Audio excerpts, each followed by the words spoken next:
berarti kita kan juga di Endrekan alhamdulillah dapat dana pemulihan ekonomi nasional.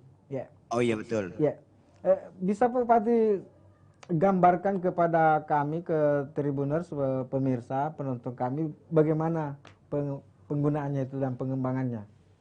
Jadi alhamdulillah di tengah-tengah COVID melanda Ya. bangsa ini, termasuk Endrekang dan semua pemerintahan di kabupaten kota, bahkan di provinsi, bahkan di semua kementerian secara nasional kita mengeluh soal pendanaan. Dan hampir semua daerah sekarang dalam keadaan defisit karena adanya refocusing penganggaran di masing-masing daerah. Endrekan sendiri ini sejak 1 tahun lebih ini mengalami refocusing hampir 300 miliar. Sehingga tidak ada ya apa-apa yang kita bisa lakukan. Semua OPD mengeluh. Perjalanan dinas saja sudah hampir tidak ada. Ya untung saja ada pembatasan-pembatasan untuk kita keluar, apalagi mau ke Jakarta, itu hampir perjalanan ini sudah sangat minim. Alhamdulillah dengan adanya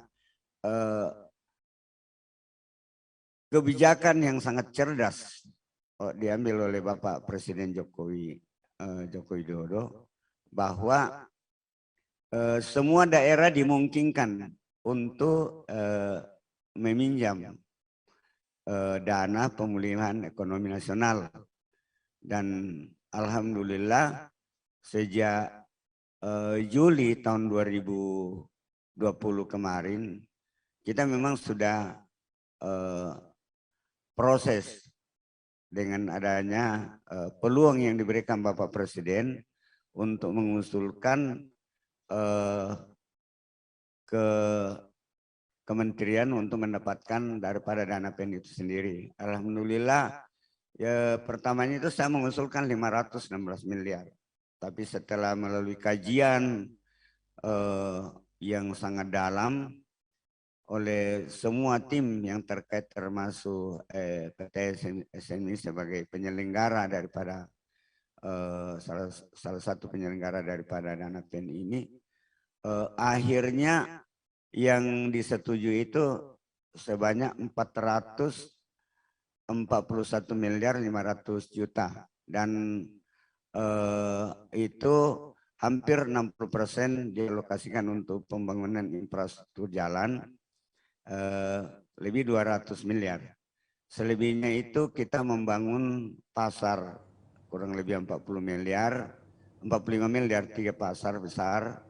Kemudian untuk infrastruktur kesehatan 30 miliar, kemudian jalan dan jembatan kurang lebih 60 miliar.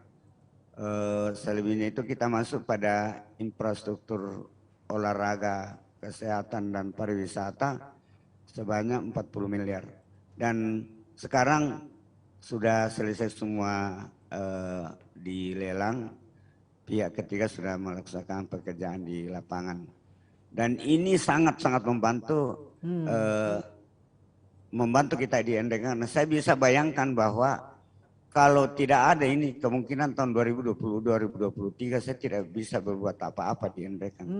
Karena tentu negara juga tidak punya uang banyak pasca COVID nantinya ini. Alhamdulillah dengan adanya dana PEN ini, alhamdulillah kita bisa melakukan yang terbaik untuk masyarakat dalam rangka memulihkan kembali ekonominya. Karena Endrekan juga ini kan semua orang tahu Endrekan ini daerah pegunungan. Dan petani ada di sana. Lalu kalau jalan-jalan menuju ke daerah-daerah petani ini tidak bagus, tentu kosnya sangat tinggi sehingga keuntungan yang diharapkan nantinya oleh masyarakat tidak bisa dicapai karena lebih banyak lari pada biaya transportasi. Ya, baik mengantar pupuk apa semuanya ke lokasi maupun mengantar hasil produksi ke pasar. Sehingga itu menjadi pilihan pertama bahwa kalau jalan sudah baik, petani kita sudah bisa melakukan kegiatan pertanian secara maksimal begitu, Pak. Ya. Yang Pak Bupati sebutkan tadi itu sementara proses pembangunan atau sudah selesai prosesnya Pak Bupati? Sementara dibangun. Sementara Ya. dibangun. Diperkirakan nanti Januari sudah hampir tuntas. Wah, tinggal berapa bulan lagi? Tinggal 2 bulan lagi nih Pak Bupati, sudah bisa. Ya, jalan-jalan juga itu petani kita nanti sudah bisa lagi, tidak setengah mati lagi. Salah. Ya. Pak Bupati, seandainya misalnya katakanlah kita berharap ini bahwa